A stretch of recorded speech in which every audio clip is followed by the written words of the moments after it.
my beloved Boss Mike Cervera.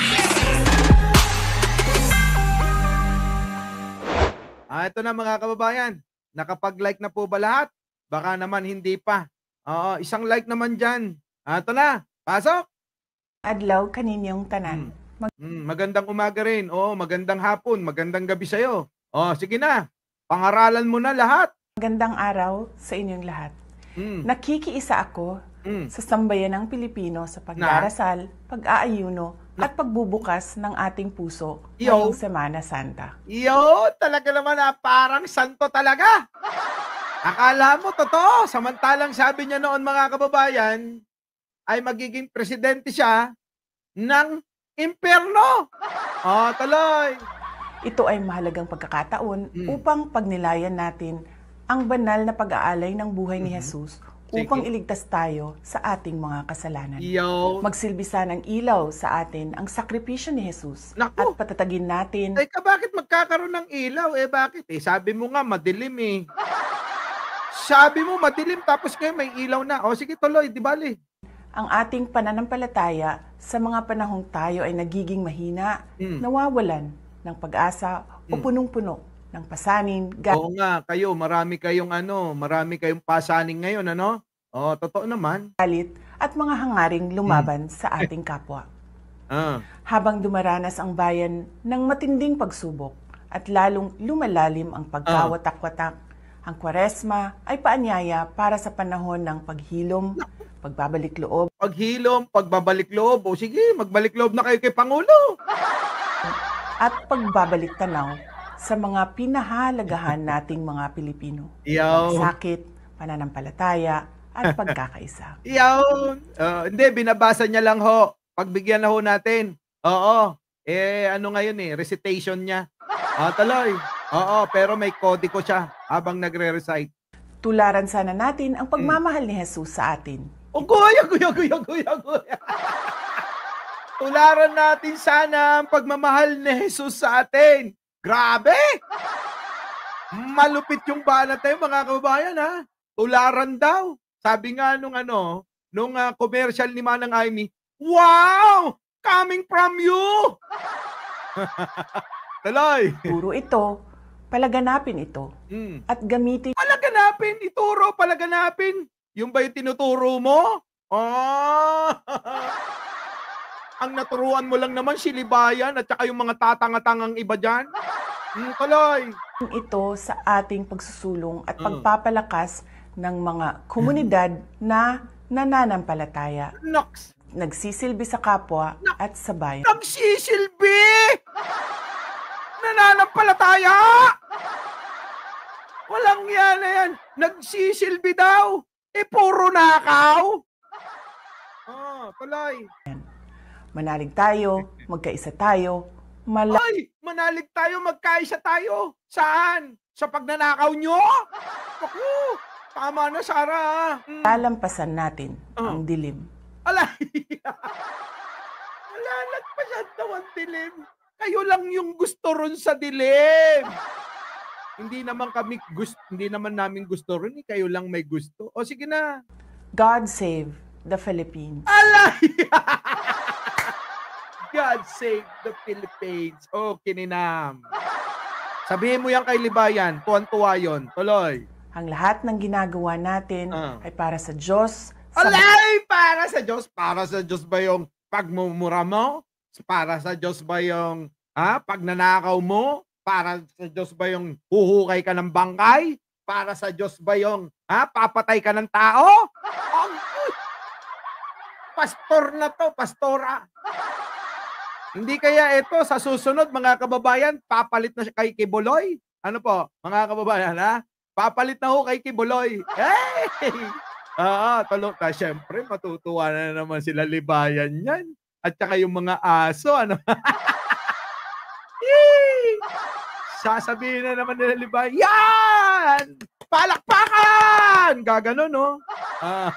Tuloy. Bayan at sa bawat pamilyang Pilipino. Chakran! Teka. May version ako niyan. May version ako niyan. Wait lang, Sarah. Ito naman. Eto naman yung atin, ha, mga kababayan. Oo. Pasok, Sarah. Eto yung amin. Pasok. Ready na ba kayo? Mag-like muna kayo. Yung mga galit na galit yan sa akin dito. Oo. Sabi ni Sarah, magpatawad na kayo.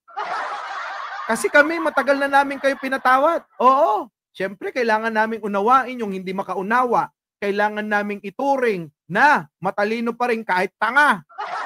Sabi niya. Oo, di ba? Ito na. Pasok. Ako, sa sambayan ng Pilipino sa pagdarasal, Tangina mo ka! pag-aayuno, Putak na mo ka!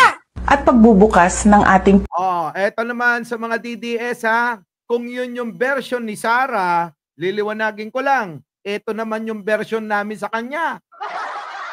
Oo, ganun talaga. Oo, may kanya-kanyang version yan eh. Ha? Eto na. Version naman natin, mga kababayan, ha? Eto na. Hinanda natin. Bipolar syndrome. Oo nga. Pasok! nakikiisa ako sa sambayan ng Pilipino sa pagdarasal, Tangina mo ka! pag-aayuno, Putak na mo ka! at pagbubukas ng ating puso Putang ina ninyo! ngayong Semana Santa. Putang ina, hindi mo pala gusto ginagawa mo eh. Bakit mo sinisira pangalan ko? Tularan sana natin ang pagmamahal ni Jesus sa atin. May kinausap na ako na tao. Sinabi ko sa kanya, kapag pinatay ako, patayin mo si BBM, si Lisa Araneta, at si Martin Romales. No joke.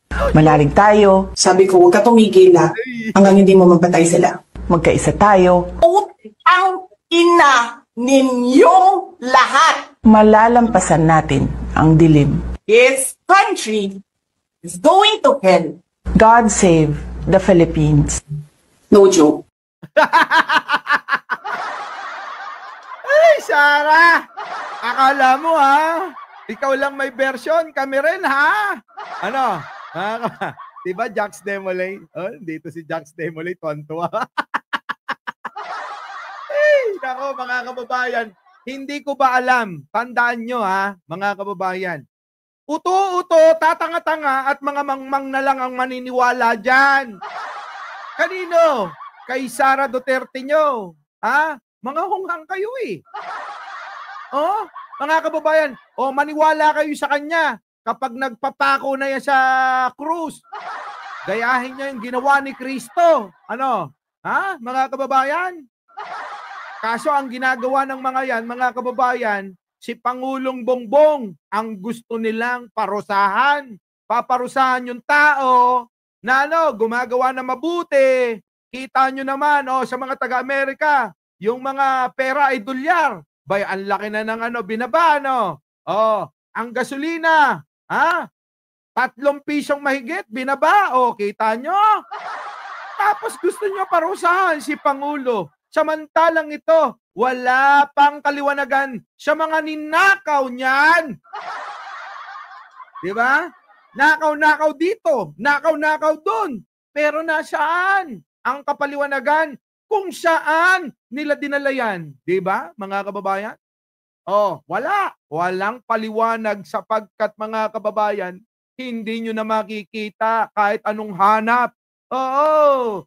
Isa pa.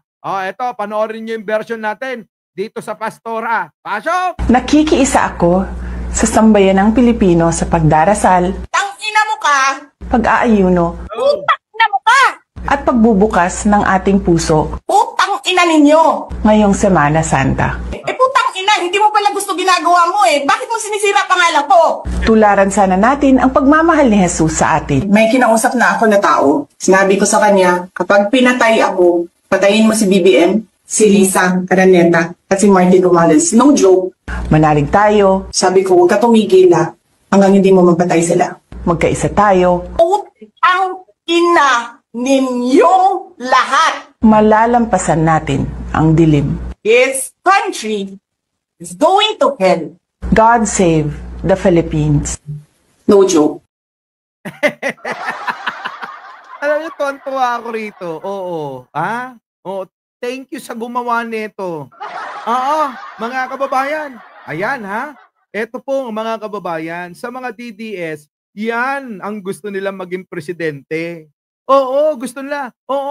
Presidente siya sa taong 2028. Ano po? At mga kababayan, ang mangyayari, baka maging vice presidente, o tatakbo, running mate niya, sino? Si Amy. Kaya nga mga kababayan, ito napag-uusapan ngayon sa social media. Ano po? Na kapag pinagsama silang dalawa, pag si Sara Duterte, si Amy, dumi sila. Tambalang dumi sa taong 2028 mga kababayan. Dumi, ang dudumi talaga no, mga kababayan. Anyway, eto naman, si Pastor Pastor Roque. Malakas ang piso kahit saan currency, hindi lang naku, oo. Grabe no, lakas ng piso ngayon. Eto na. Di ba? Jax Demolay. Yan ay yan ay nagpapakita na magandang ekonomiya ng bansa, mga kababayan. Abay makikita nyo naman, iwan muna natin si Sarat bago natin puntahan si Roque. Aba mga kababayan, pumunta kayo ng mga pasyalan, punong-puno lahat. Oo, grabe. Ang daming tao, kahit saan. Talagang ang gasta ng pera, sige-sige lang.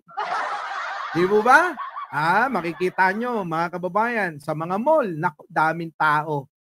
Panay shopping dito, shopping doon. Ako lang yata hindi nakakapag-shopping mga kababayan di ba? Kaya nga laging itim lang damit ko Our beloved Boss Mike Severa.